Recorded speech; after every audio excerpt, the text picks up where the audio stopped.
आज के दौर में भारतीय नौसेना काफी उन्नत है, उसके पास आधुनिक उपकरण हैं, हथियार हैं। लेकिन ये बात 1971 की है। तब सोवियत संघ से अर्जित किए थे हमने ओसा 1 मिसाइल बोट्स, जो कि शिप टू शिप मिसाइल से लैस थी और किसी भी जंगी बेड़े को तहस नहस करने में पूरी तरीके से सक्षम थी। लेकिन इसकी एक बहुत बड़ी कमी थी, वो ये कि इनकी प्राथमिक भूमिका थी तटीय सुरक्षा। भारत ने 1968 में 8 ओसा 1 मिसाइल बोट्स खरीदने का ऑर्डर दिया था। 1971 में ये बोट्स डिलीवर कर दी गई, लेकिन इनको मुंबई में ऑफलोड नहीं किया जा सका क्योंकि बोट्स को उतारने के लिए मुंबई में उस वक्त हेवी क्रेन्स नहीं थी। हर मिसाइल बोट का वजन करीब 180 टन था। ऐसी हेवी क्रेन्स सिर्फ कोलकाता में ही थी। इन बोट्स को कोलकाता में ऑफलोड कर दिया गया। मिसाइल बोट्स जो हैं एकदम बहुत पावरफुल वेपन्स ऑफ वॉर है। अगर आप देखो उनको मिसाइल्स जो थे वो एकदम कॉम्बैट के लिए बहुत इम्पॉर्टेंट थे, लेकिन उनमें एक प्रॉब्लम था कि उनका रेंज, जहां हम बोलते हैं जितना दूर जा सकता है, वो एकदम लिमिटेड था। और वो लिमिटेड इसलिए था क्योंकि जो सोवियत यूनियन थी, उन्होंने उनके प्लान्स, उनके स्ट्रेटजी में जो था, missile boats way meant for defence. तो सिर्फ पोर्ट के बाहर आके वहाँ पे लड़ाई लड़ना, ये जो था ये रशियंस का वो उस वक्त का स्ट्रेटजी था।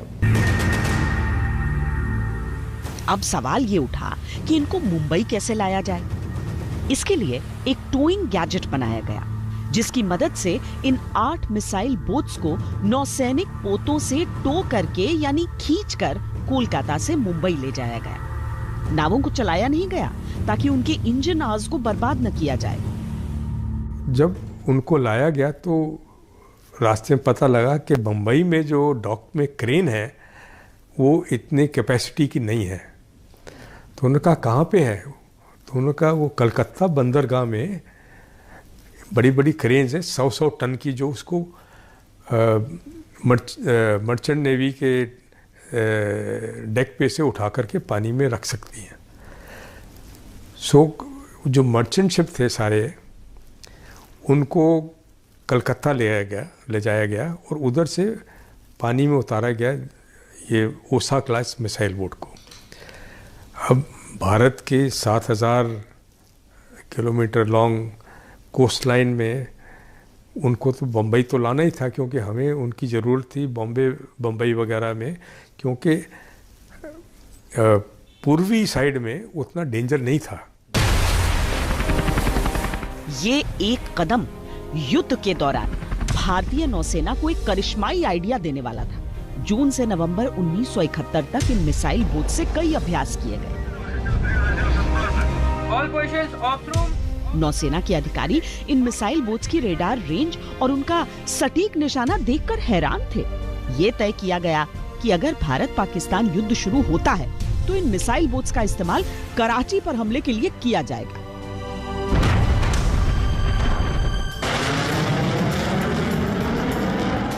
3 दिसंबर 1971 को पाकिस्तान ने भारतीय एयरफील्ड्स पर हमला कर दिया। Pakistan launched a full-scale war against us. The Pakistan Air Force suddenly struck at our airfield. जंग की शुरुआत हो चुकी थी। उसी रात भारतीय वायुसेना के कैनबेरा विमानों ने भी पाकिस्तानी एयरफील्ड्स पर जवाबी हमला कर दिया।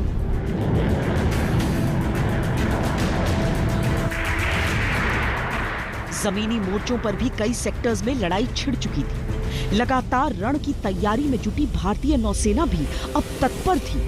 बड़ी भूमिका सौंपी गई किलर स्क्वाड्रन। किलर मतलब हमारा जो रोल है, हमारा ये शिप जो है मिसाइल बोट है। हमारा पर्पस ये है इस शिप का कि हम जाते हैं, मिसाइल फेंकते हैं और आ जाते हैं। तो एनिमी के लिए हम किलर ही हैं, इसलिए हमारा किलर स्क्वाड्रन है। कमांडर बबरू भान यादव भारतीय नौसेना की 25वीं मिसाइल बोट स्क्वाड्रन को कमांड कर रहे थे।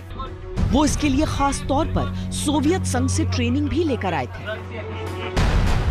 उनके स्क्वाड्रन में 3 विद्युत क्लास मिसाइल बोट्स थी, INS निपात, INS निर्घट और INS वीर।